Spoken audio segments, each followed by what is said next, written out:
Hi, today I'm going to show you how to install crossbars on Toyota RAV4.5 2022 with a bare roof, without the long plastic rails.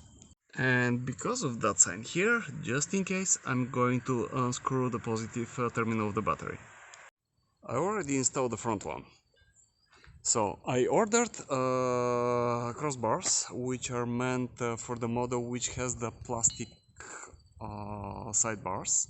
Look, you don't have them here.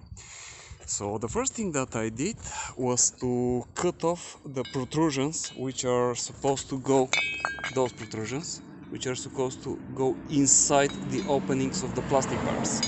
So I cut those off, I made it flat, and I bolted it directly to the roof. The first thing I did is to remove the headliner. It's very easy. So you pop out the plastic caps of the handles, and with a screwdriver or thin pliers you squeeze in the metal clips.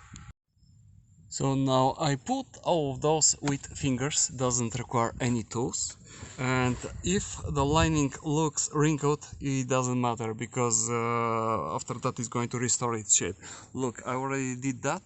It was badly wrinkled.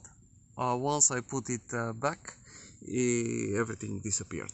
So now the most important thing, so this is the inner side. I'm pulling the liner down, and so the joint between the roof and the side chassis of the car, it's already welded here. So I'm picking that hole. So whatever I'm going to do, I'm going to punch it with a long nail, and I'm going to find the protrusion on the outside. Here goes the puncher, not a nail. And I just found that once disconnected the battery, I cannot open the trunk. Never mind. So I'm going to be a bit more aggressive and carefully to not scratch the paint. Okay, it worked either way. I'm removing the rubber trim. So let's see, where is the punch? And right here. So I punched from inside, and you see the indentation. So whatever I'm going to do with my punch, I'm going to punch it down so I can put the drill in the indentation, in the hole. Otherwise, whenever I'm trying to drill, it's going to go around and scratch the paint. So I'm going to punch it and drill and continue with the video. So I already punched it inward, but before I start drilling, I'm always putting a drop of machine oil. That's make huge difference for the drilling process whenever you drill metal. For practical reasons, I put a napkin below the hole to collect the splinters. I don't want them in the brand new car, which I purchased a few days ago, and we have a beautiful hole. So next thing I do is I'm putting back the rubber trim inside, in the groove, and I'm going to drill again with my drill from inside to outside in order to have a hole in the rubber trim exactly aligned with the metal hole.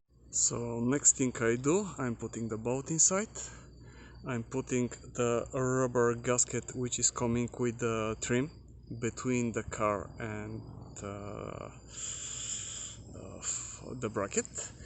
I'm passing them through the rubber trim which is coming alongside of the car, and I'm putting generous quantity of outdoor caulking in order to close the hole. This caulking is going to dry clear. It's white right now, but it's going to dry clear in a couple of days. The idea, if by mistake you make some smudges, to not be visible, but I will try to not make any smudges. And this is how it looks on the inside before I tighten it up with the nut and a proper washer. And here is how it looks before I do the other side. After that, I'm going to tighten everything and put the plastic caps. Of course, those rips are going to create some noises. They should be covered. One of the reasons for doing that myself is that I'm taking care about the car. I'm being careful to not put any tools touching the paint. I'm putting soft bubbles between the elements before I screw them down, and I'm putting generous amount of seal in order to not get any water touching the freshly drilled metal to seal it from corrosion. So I accidentally misplaced the left and the right handle, and the worst is that it almost fits, but not quietly. So I spent like 5 minutes trying to click that on the left side. You see how easy it is. Now I just have to put the cups, tap those back in place, and I'm done. So everything is ready. The plastic cups are installed, so the wind is not going to make noises anymore. The profile is a bit lower than roof racks installed on top of the plastic trim, which is about an inch higher, so I have to be careful whenever I'm passing the metal hooks below, but otherwise it's bolted directly on the steel roof. Here on the joint between the roof and the chassis, the metal is double, so it's super strong, and I'm checking the entire car, nothing moves. I'm a home inspector, I'm having a ladder on top of the roof, and I don't want to worry that I'm going to kill the driver behind me, so I don't trust the universal racks with hooks that I have to check and tighten all the time if something goes wrong from the vibrations. Best of luck, that works great for me. I hope it's going to work for you.